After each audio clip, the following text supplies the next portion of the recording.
اعوذ باللہ من الشیطان الرجیم بسم اللہ الرحمن الرحیم۔ آج ہم سورہ کافرون کا لفظ ترجمہ اور تفسیر دیکھیں گے۔ تو آغاز کرتے ہیں۔ کل کہہ دیجئے، یا ایہا الکافرون، یا کا مطلب ہوتا ہے اے۔ کیف حالک یا صدیقی کہتے ہیں اے دوست کیا حال ہے، تو یا کا مطلب ہوتا ہے اے، ایہا کا مطلب بھی ہوتا ہے اے، جیسے آتا ہے یا ایہا الذین آمنوا، اسی طرح تو یا ایہا کے ملا کے مطلب ہوتا ہے اے، جو غور سے سنو، تم سے بات کری جا رہی ہے، ارے بات سنو، اس طرح یہ انداز ہے۔ یا ایہا، ارے او، الکافرون، کافر کہتے ہیں، کافر انکار کرنے والا، اور اس کی جمع کافرون۔ تو یا کل یا ایہا الکافرون، کہہ دیجئے اے کافرو، لا، لا کا مطلب ہوتا ہے نہیں، اعبدو، میں عبادت کرتا، اعبد میں عبادت کرتا، ما وہ جو، بتایا تھا نا ما شروع میں ہو تو اس کا مطلب ہوتا ہے نہیں، اور یہی ما اگر درمیان میں ہو اس کا مطلب ہوتا ہے وہ جو، ما وہ جو، تعبدون تم سب عبادت کرتے ہو۔ یہ واو نون جو آتا ہے نا آخر میں، اس کا مطلب ہوتا ہے کہ یہ بہت سارے لوگوں کا کام ہے۔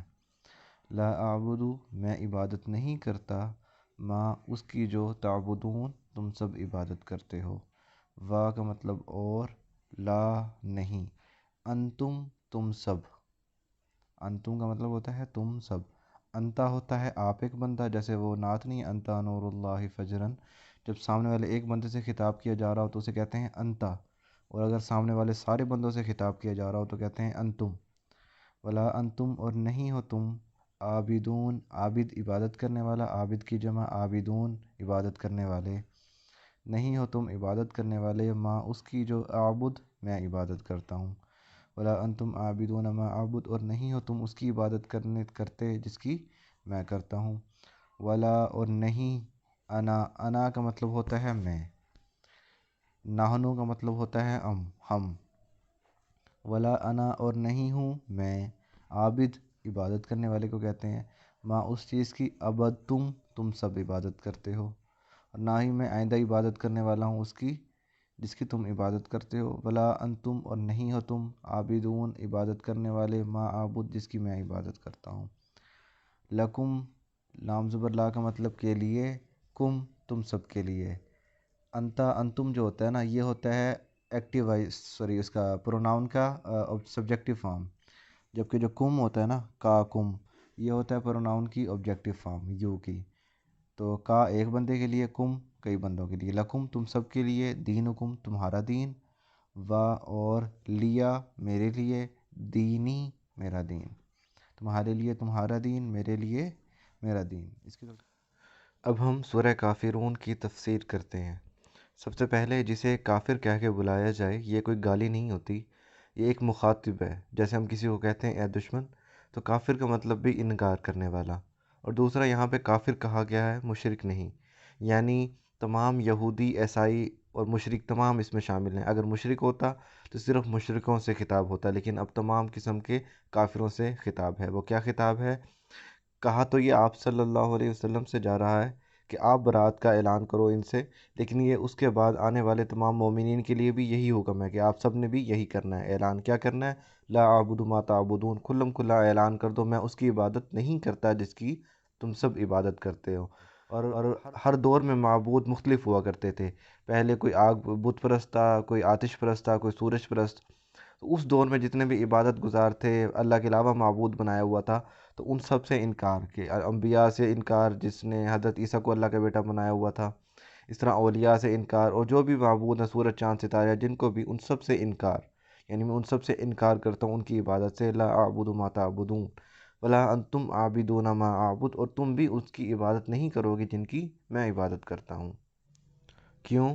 کیونکہ تم میں سے کسی کا خدا ایسا ہے جو صرف بنی اسرائیل سے محبت رکھتا ہے اور دنیا سے محبت نہیں رکھتا، کسی کا خدا ایسا ہے جو بیوی بچے رکھتا ہے، اور کسی کا خدا ایسا ہے جو صرف بیٹیاں رکھتا ہے۔ نعوذ باللہ، ہمارا رب ایسی ہر چیز سے پاک ہے۔ تو ولا انتم عابدون ما اعبد، اور تم بھی اس کی عبادت نہیں کرو گے جن کی میں عبادت کرتا ہوں، ولا انا عابد ما عبدتم، اور نہ ہی میں آئندہ اس کی عبادت کرنے والا ہوں جس کی تم عبادت کرتے ہو۔ میں نے ابھی بتایا کہ ہر دور میں معبود مختلف ہوا کرتے ہیں، تو اگر اب بھی میں ان کی عبادت نہیں کروں گا جو اب تمہارے معبود ہیں، اور قیامت تک جتنے بھی نئے معبود تمہارے بنیں گے ان میں سے کسی کی میں عبادت نہیں کرتا۔ اور یہاں پہ معبود کے بارے میں ایک چیز ذہن میں رکھ لیں کہ ہر یہ مال و دولت بھی لوگوں نے معبود بنایا ہوتا ہے۔ جس چیز کی عبادت پرستش کریں اور اس کو زندگی میں سب سے زیادہ اہم سمجھ لیں، وہی اس کا معبود ہو جاتا ہے۔ سورہ فرقان میں اللہ تعالیٰ نے فرمایا ہے اَرَأَيْتَ مَنِ اتَّخَذَ إِلَٰهَهُ هَوَاهُ، کیا آپ نے دیکھا اس شخص کو جس نے اپنے خواہشات نفسانی کو اپنا خدا بنایا ہوا ہے؟ یعنی بہت سے لوگ اپنے صرف جو ان کے دل نے خواہش کی، نفس نے خواہش کی، وہ اسی کو پورا کرنے کے لیے ساری اپنی کوششیں صرف کر دیتے ہیں۔ تو کوششیں بھی نفس بھی خدا بنایا جا سکتا ہے۔ تو ہم نے ایسے خدا کی بھی پرستش نہیں کرنی۔ ہمارے لیے نہ ہماری خواہشات ہمارا خدا ہے، اور نہ ہی قیامت تک آنے والے دوسرے اللہ کے علاوہ جو بھی معبود تم بناؤ گے وہ سارے ہمارے لیے خدا نہیں ہیں۔ ہمارے لیے صرف ایک ہی خدا ہے، اور وہ ہے اللہ، جس کی ہم عبادت کریں گے۔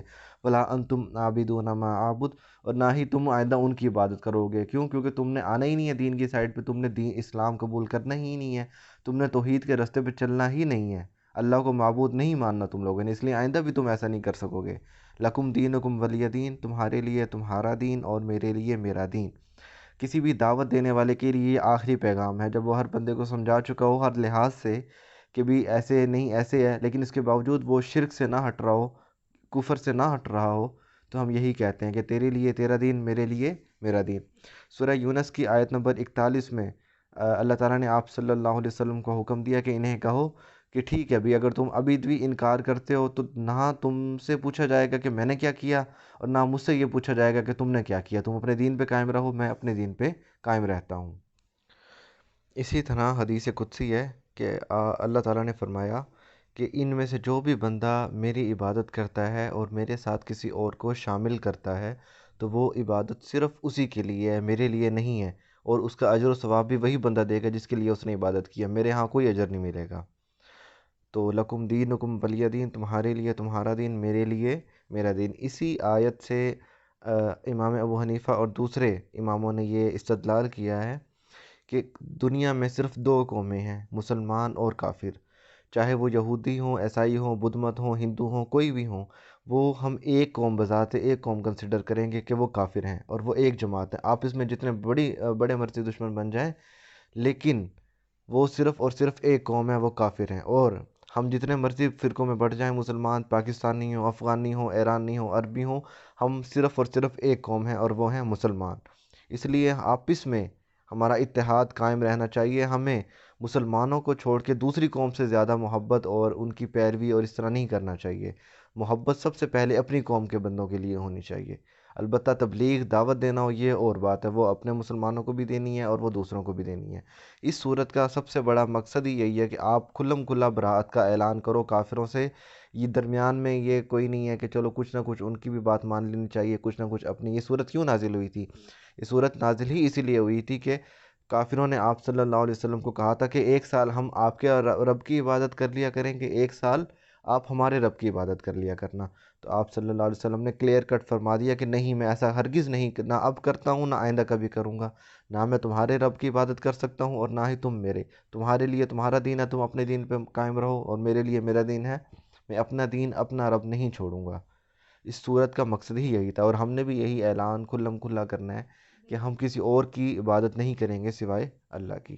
یہ تھی سورہ کافرون کی تفسیر۔ وما علینا الا البلاغ المبین۔